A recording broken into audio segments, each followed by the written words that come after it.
കഥയമ്മയുടെ പുതിയ എപ്പിസോഡിലേക്ക് പ്രേക്ഷകർക്ക് സ്വാഗതം. ഞാൻ ചിരിക്കുന്നത്, എനിക്ക് ആദ്യം കേട്ടപ്പോൾ ചിരി തോന്നിയൊരു കാര്യം സാറ് പറഞ്ഞുകൊണ്ടാണ്. രാമേന്ദ്രൻ സാറ് പറയാണ്, നമ്മുടെ ഇന്ദിരാഗാന്ധി ഇന്ത്യയുടെ പ്രധാനമന്ത്രി, ആദ്യത്തെ വനിതാ പ്രധാനമന്ത്രി, കുരുക്ക് വനിത എന്നൊക്കെ പറയുന്ന അടിയന്തരാവസ്ഥയുടെ ശില്പി. ആ ഇന്ദിരാഗാന്ധി സോവിയറ്റ് യൂണിയൻ്റെ പഴയ USSRൻ്റെ ചാരസംഘടനയായിരുന്ന KGBയുടെ ഒരു ഏജൻ്റായിരുന്നു എന്ന് പറയുമ്പോൾ നമുക്ക് ആദ്യം ചിരി വരും. ഈ അടുത്ത കാലത്ത് നമ്മുടെ ഈ വീക്ക്ലി ബ്ലിറ്റ്സിൻ്റെ പത്രാധിപർ സലാവുദ്ദീൻ ഷോയിബ് ചൗധരി ഇതുപോലെ വേറൊരു കാര്യം പറഞ്ഞു. സോണിയാഗാന്ധി പാകിസ്ഥാൻ ചാരമരുന്ന് ISIയുടെ ഒരു ഇൻഫോർമറാണെന്ന്. അങ്ങനെ പല കാര്യങ്ങളും ഇനിയുള്ള ഘട്ടങ്ങളിലൊക്കെ പറയേണ്ടി വരുമായിരിക്കും. ഇത് പക്ഷെ ഞാൻ പറയുന്നതല്ല.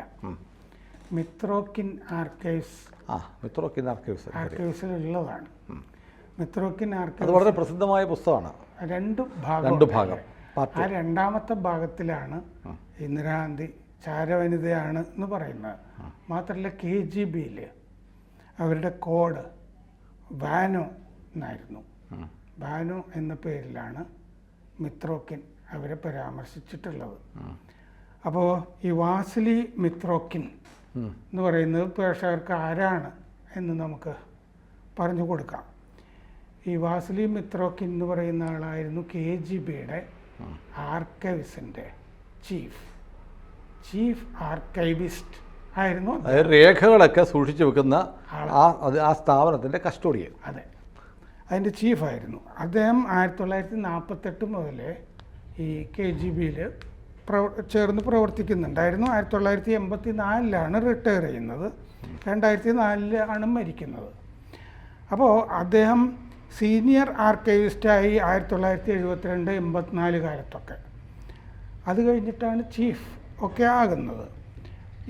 ആദ്യം ഫോറിൻ ഇൻ്റലിജൻസ് ആർക്കൈവ്സ് അതിലാണ് ജോലി ചെയ്തത് KGBൻ്റെ ഈ മൊത്തം ചുമതല വരുന്നതിനൊക്കെ മുമ്പ്. ഇദ്ദേഹം എന്ത് ചെയ്തിരുന്നു എന്ന് വെച്ചാൽ എല്ലാ ദിവസവും വൈകുന്നേരം ഇവിടുന്ന് പോകുമ്പോൾ ഈ രേഖകളിൽ നിന്ന് കുറിപ്പെടുത്ത് വീട്ടിലേക്ക് കൊണ്ടുപോകുമായിരുന്നു മിത്രോക്കിൻ. അങ്ങനെ എന്ത് ചെയ്തു എന്ന് വെച്ച് കഴിഞ്ഞാൽ 26 പെട്ടികൾ ഇദ്ദേഹത്തിൻ്റെ നോട്ട്സിൻ്റെത് ഇപ്പോൾ അത് കേംബ്രിഡ്ജിൽ സൂക്ഷിച്ചിട്ടുണ്ട്. ചർച്ചിൽ സെൻറ്റർ കേംബ്രിഡ്ജിൽ 26 പെട്ടി. 1992 ഈ ഗോർബച്ചേവ് വന്നിട്ടെല്ലാം തരിപ്പണാക്കിയ ആ സമയത്ത് ഇദ്ദേഹത്തിനെ British intelligence MI6 military intelligence ആണ് അവരുടെ നമ്മുടെ ജെയിംസ് ബോണ്ടൊക്കെ. അതെ. അപ്പോൾ MI ഇയാളെ ഈ ഇൻഫിൽട്രേറ്റ് എന്ന് പറഞ്ഞൊരു വാക്ക് സാധാരണ ആണല്ലോ, നുഴഞ്ഞു കയറ്റാം. എക്സ്ഫിൽട്രേറ്റ് ചെയ്തു, അങ്ങോട്ടെടുത്തു. അവർ എടുത്തിട്ട് ഈ ആർക്കൈവൽ മെറ്റീരിയലും കൂടി അവർ ബ്രിട്ടനിലേക്ക് കൊണ്ടുപോയി. അപ്പോൾ അങ്ങേരെ അവിടെ ഇരുന്നിട്ട് ഈ അവിടുത്തെ പ്രൊഫസർ ഓഫ് മോഡേൺ ഹിസ്റ്ററി കേംബ്രിഡ്ജിലെ ആധുനിക ചരിത്രത്തിൻ്റെ പ്രൊഫസർ ക്രിസ്റ്റഫർ ആൻഡ്രൂവിൻ്റെ കൂടെ ഇരുന്നിട്ട് മിത്രോക്കിൻ ഇതിൽ നിന്നുള്ള മനുഷ്യർക്ക് ആവശ്യമുള്ള ഭാഗങ്ങളൊക്കെ പുസ്തകമാക്കിയതാണ് മിത്രോക്കിൻ ആർക്കൈവ്സ് എന്ന് പറഞ്ഞ 2 ഭാഗം. അത് 2005 പുറത്തു വന്നു. അതിൽ ഉള്ള കാര്യങ്ങളാണ് ഈ ഇന്ദിരയെ പറ്റിയും നെഹ്റുവിനെ പറ്റിയൊക്കെ ഉള്ള കാര്യങ്ങൾ.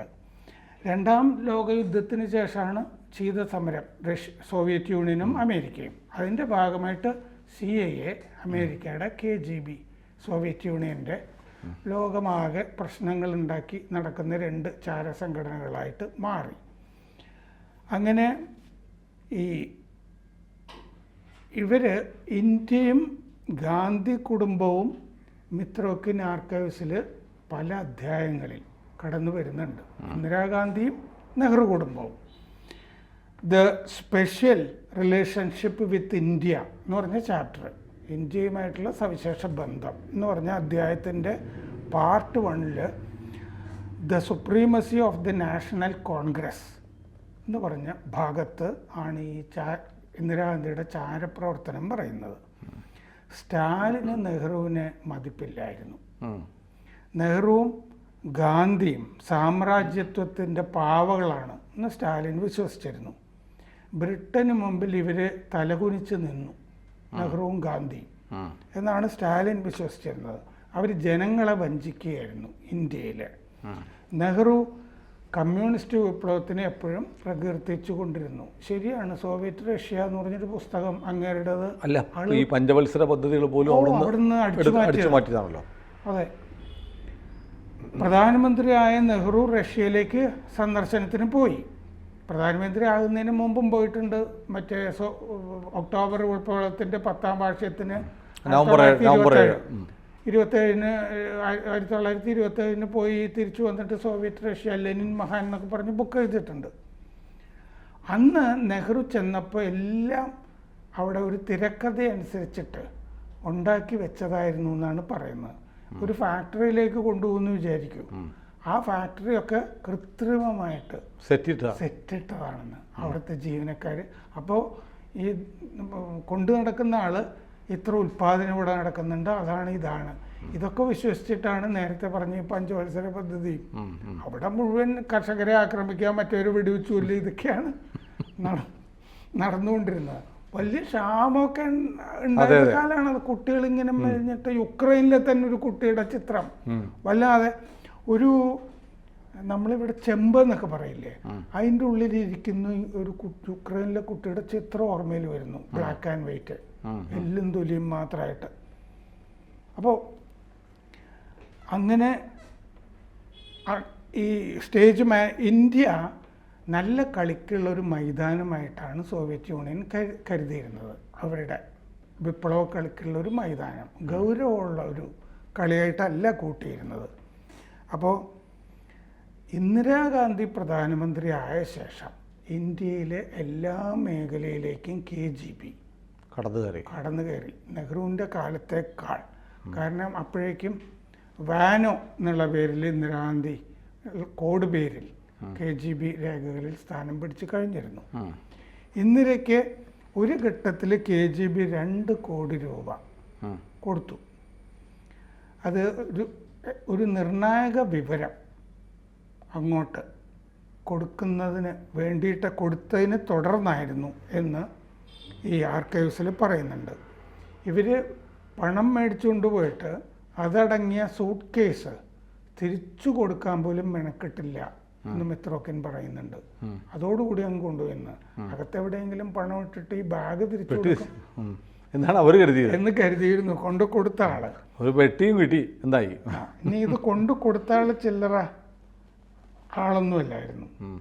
അവിടുത്തെ പൊളിറ്റ് ബ്യൂറോയിൽ നിന്ന് ഇവിടെ ഇന്ത്യയിൽ KGB മേധാവിയായി ആക്കിയിരുന്ന ലിയോനിദ് ഷെബാർഷിൻ ആണ് ഈ 2 കോടി അടങ്ങിയ സൂട്ട് കേസ് കൊണ്ടുപോയി ഇന്ദിരയ്ക്ക് കൊടുത്തത്.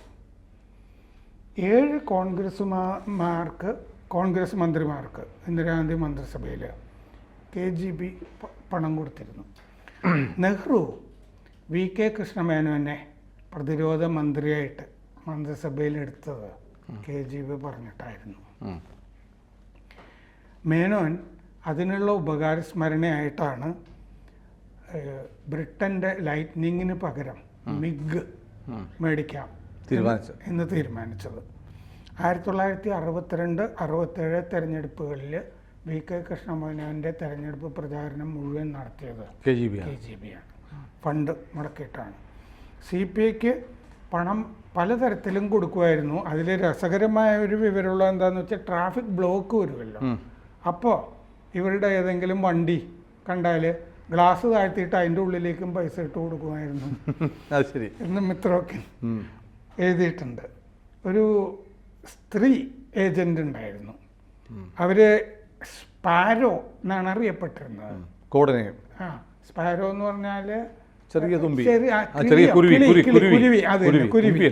കുരുവി, സ്പാരോ എന്നാണ് അറിയപ്പെട്ടിരുന്നത്. അവർ ഈ നമ്മുടെ വിദേശത്തൊക്കെ എംബസികളില്ലേ അവിടെയൊക്കെ പോയി ബന്ധപ്പെട്ടിട്ട് മറ്റേ തേൻകണി ഹണി ട്രാപ്പ് വഴിയും ഒക്കെ കാര്യങ്ങൾ ചോർത്തിക്കൊണ്ടിരുന്നു സ്പാരോ.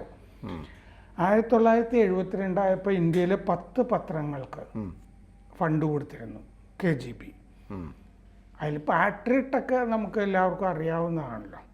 3500 ലേഖനങ്ങൾ റഷ്യ മഹത്തായ രാജ്യമാണ്, ലെനിൻ മഹാനാണ്, ക്രൂസ്ചേവ് മഹാനാണ്, സ്റ്റാലിൻ മഹാനാണെന്നൊക്കെ എഴുതാൻ വേണ്ടി 3500 ലേഖനങ്ങൾ അങ്ങനെ പബ്ലിഷ് ചെയ്തതായിട്ടുണ്ട് ഇന്ത്യയിൽ.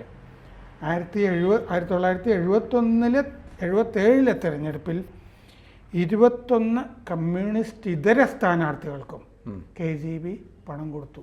അപ്പോൾ കമ്മ്യൂണിസ്റ്റുകാർ മാത്രമല്ല, ചാരന്മാരായിട്ട് വേറെ ആളുകളും കാശ് മേടിച്ചിട്ടുണ്ടായിരുന്നു എന്ന്. കമ്മ്യൂണിസ്റ്റുകാർക്കാവുമ്പോൾ ചെറിയ എന്തെങ്കിലും മതിയല്ലോ, അവരുടെ അല്ലാതെ തന്നെ അതായിരുന്നു. UK-യും US-ഉം ഒക്കെ കമ്മിറ്റികളെ വച്ചിരുന്നു. ഈ മറ്റേ സോവിയറ്റ് യൂണിയൻ്റെ പതനത്തിന് ശേഷം ഇത് എത്രമാത്രം ഉണ്ടായിരുന്നു, ഇത്തരം ആളുകളെ എത്ര ഉണ്ടായിരുന്നു. പക്ഷേ UK-യും US-ഉം ഒക്കെ കമ്മിറ്റികളെ അവിടെ ഇത് അന്വേഷിക്കാനായിട്ട് മിത്രോക്കിൻ ആർക്കൈവിൽ പറയുന്ന കാര്യങ്ങൾ അന്വേഷിക്കാൻ കമ്മിറ്റിയെ വെച്ചെങ്കിലും ഇവിടുത്തെ UPA സർക്കാർ വെച്ചില്ല. ഇത് വെറുതെ തള്ളിക്കളഞ്ഞു, ഇതിൽ കാര്യമൊന്നുമില്ല എന്നൊക്കെ പറഞ്ഞ് അവർ തള്ളിക്കളഞ്ഞു. ഇന്ദിരാഗാന്ധി പ്രധാനമന്ത്രിയായിരുന്നപ്പോൾ ധാരാളം സൂട്ട് കേസുകൾ വീട്ടിലേക്ക് പണവുമായി പോയിട്ടുണ്ട്. റെയിൽവേ മന്ത്രിയായിരുന്ന LN മിശ്ര വലിയ തോതിൽ KGB-യിൽ നിന്ന് കോഴ വാങ്ങിയിരുന്നു. അദ്ദേഹം പിന്നീട് സമസ്തിപൂരിൽ ഒരു റെയിൽവേ പദ്ധതി ഉദ്ഘാടനം ചെയ്യുമ്പോൾ ബോംബ് ആരോ ബോംബെറിഞ്ഞിട്ടാണ് അദ്ദേഹം കൊല്ലപ്പെട്ടത്. എങ്ങനെ കൊല്ലപ്പെട്ടു എന്നുള്ളത് ഇപ്പോഴും ദുരൂഹമാണ്. 40 കൊല്ലത്തിന് ശേഷം മറ്റോ ഈ സാധാരണ മനുഷ്യരില്ലേ 3-4 പേരെ പിടിച്ച് കേസ് ഒതുക്കി തീർക്കുകയൊക്കെയാണ് ചെയ്തത്. LN മിശ്രയുടെ കേസിൽ ഇന്ദിരയെ സംശയമൊക്കെ ഉള്ള ആളുകളൊക്കെ ഉണ്ടായിരുന്നു അക്കാലത്ത്, ഈ പ്രതിപക്ഷ കക്ഷികളിൽ നിന്നുള്ളവർ. ഇപ്പോൾ 19 പെട്ടി കേംബ്രിഡ്ജിലെ ചർച്ച് സെന്ററിലുണ്ട്. ഈ മിത്രോക്കിൻ ആർക്കൈവ്സിന്റെ മലയാള പരിഭാഷ വന്നിട്ടുണ്ടോ? ഇല്ലാന്ന് തോന്നുന്നു അല്ലേ? അത് വന്നിട്ടുണ്ടോന്ന് കാണുന്നില്ല. അതായത് വലിയ പ്രസാധകരൊന്നും ഇറക്കിയിട്ടില്ല. ചെറുകിട ആരെങ്കിലും ചെയ്തിട്ടുണ്ടോ എന്ന് അറിയില്ല. കാരണം അതിന് മറ്റേ ഇത് കൊടുക്കണ്ടേ, മറ്റേ പൈസ കൊടുക്കണ്ടേ, അതൊക്കെ വലിയ തുകയായിരിക്കുമല്ലോ അവരുടെ കയ്യിൽ നിന്നൊക്കെ മേടിക്കുമ്പോൾ. ഇന്ത്യൻ എഡിഷൻ അതിൻ്റെ വന്നിട്ടുണ്ട്, ഈ ചെറിയ പൈസ കിട്ടും. അതെ, ഇന്ത്യൻ എഡിഷൻ ഉണ്ട്, ഇപ്പോഴും 700 രൂപ അത്രേ ഉള്ളൂ. ഇന്ദിരയുടെ കാലത്തെ 40% MP-മാരും കോൺഗ്രസിൻ്റെ ഈ KGB-യുടെ പണം പറ്റിയിരുന്നു എന്ന് അതിൻ്റെ അകത്ത് പറഞ്ഞിട്ടുണ്ട്. 4 കേന്ദ്രമന്ത്രിമാരുടെയും BK കൃഷ്ണമേനോൻ്റെയും 1970-കളിലെ ഫണ്ട് മുഴുവൻ കൈകാര്യം ചെയ്തിരുന്നത് KGB-ആണ്. CPM-ന് KGB പണം കൊടുത്തിട്ടുണ്ട്. അത് ചില ബിസിനസ്സുകാർ വഴിയാണ്, വ്യവസായ സ്ഥാപനങ്ങളുണ്ടല്ലോ അതുവഴി. വ്യവസായ സ്ഥാപനത്തിന് എന്തെങ്കിലും കരാറ് സോവിയറ്റ് യൂണിയൻ കൊടുത്തിട്ടുണ്ടാവും, കൊടുത്തേക്ക് എന്ന് പറഞ്ഞിട്ട് അപ്പോൾ ഇവർ കൈമാറും. അങ്ങനെയായിരുന്നു. 2 ഡസൻ MP-മാർക്കും കോഴ കൊടുത്തിരുന്നു ഇവരുടെ. ഇതിങ്ങനെ നടക്കുന്നതിൻ്റെ ഇടയ്ക്ക് ഇവിടുന്ന് ഒരു കോൺഗ്രസ് മന്ത്രി റഷ്യൻ നേതാവ് യൂറി ആൻഡ്രോപ്പോവിന് അവിടുന്ന് കുറച്ച് രഹസ്യങ്ങൾ ഇങ്ങോട്ട് തരാമെങ്കിൽ $50,000 തരാം എന്ന് വാഗ്ദാനം ചെയ്തു യൂറി ആൻഡ്രോപ്പോവിന്. പുള്ളി പുച്ഛിച്ച് തള്ളി. അത് എന്താന്ന് വെച്ച് കഴിഞ്ഞാൽ ഒരു പൈസ ഇല്ലാതെ ഇതൊക്കെ ഞങ്ങൾക്ക് അവിടെ നിന്ന് കിട്ടുന്നുണ്ട്. കാരണം ഇവിടെ 30 KGB ചാരന്മാർ ഇന്ത്യയിൽ ഉണ്ടായിരുന്നു. എല്ലായിടത്തും അവർ കറങ്ങി നടക്കുന്നുണ്ടായിരുന്നു. 1978-ൽ 30 പേരുണ്ടായിരുന്നു എന്ന് ഈ മിത്രോക്കിൻ ആർക്കൈവ്സിൽ പറഞ്ഞിട്ടുണ്ട്. അതിന് മിത്രോക്കിൻ ആർക്കൈവ്സ് വായിക്കേണ്ട ഒരു പുസ്തകമാണ്. അതെ, എനിക്ക് നമ്മുടെ വിദേശത്തുള്ളൊരു സുഹൃത്ത് അതിന് കുറച്ച് പേജസ് അയച്ചു തന്നു. അപ്പോൾ അത് കഴിഞ്ഞ് ഞാനത് വാങ്ങണം, ആമസോണിലുണ്ട്, വാങ്ങണമെന്ന് കരുതിയിരിക്കുമ്പോഴാണ് സാർ ഈ മിത്രോക്കിൻ ആർക്കൈവ്സിലെ ഒരു ഭാഗം നമ്മുടെ കഥയമ്മയ്ക്ക് വേണ്ടി അവതരിപ്പിച്ചത്. ഏതായാലും ഇത് കൂടുതൽ വായിക്കാനും കൂടുതൽ അറിയാനും നമ്മുടെ പ്രേക്ഷകർക്ക് ഒരു പ്രചോദനമാവട്ടെ. കൂടുതൽ വാർത്തകളും വിശേഷങ്ങളും നിങ്ങളിലേക്ക് എത്താൻ ABC മലയാളം സബ്സ്ക്രൈബ് ചെയ്യുക, ബെൽ ബട്ടണും അമർത്തുക.